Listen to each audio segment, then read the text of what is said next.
Video में मैं आपको कुरान मजीद से मुतल्लिक चंद ऐसी मालूमात देना चाहता हूँ जो बहुत कम लोग जानते हैं।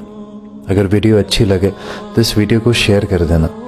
दोस्तों, क्या आप जानते हैं कि कुरान मजीद की सबसे पहली हाफिज़ा कौन थी? हज़रत हफ्सा बिनते उमर थी। क्या आप जानते हैं कि कुरान मजीद में 5 मुल्कों और शहरों के नाम आए हैं? मिस्र, रोम, मक्का, मदीना, दीन। क्या आप जानते हैं कि कुरान मजीद में एक ऐसी सूरह है जिसमें 2 दफ़ा बिस्मिल्लाह शरीफ है, सूरह नमल। क्या आप जानते हैं कि हज़रत आदम अलैहिस्सलाम का जिक्र कुरान पाक में 25 बार आया है? क्या आप जानते हैं कि कुरान मजीद में सबसे ज़्यादा जिक्र किस चीज़ का आया है, किस अंबिया इकराम का आया है?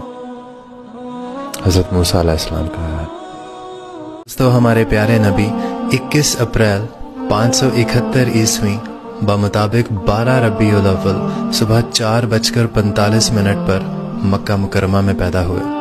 हमारे प्यारे नबी की ज़िंदगी 22,330 दिन है, यानी 63 साल और 4 दिन है।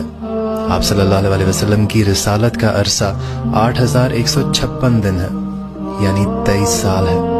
आप सल्लल्लाहु अलैहि वसल्लम के दादा का नाम अब्दुल मुत्तलिब था। आपकी दादी का नाम फातिमा बिनते आमिर था। आपके नाना का नाम वहाब था।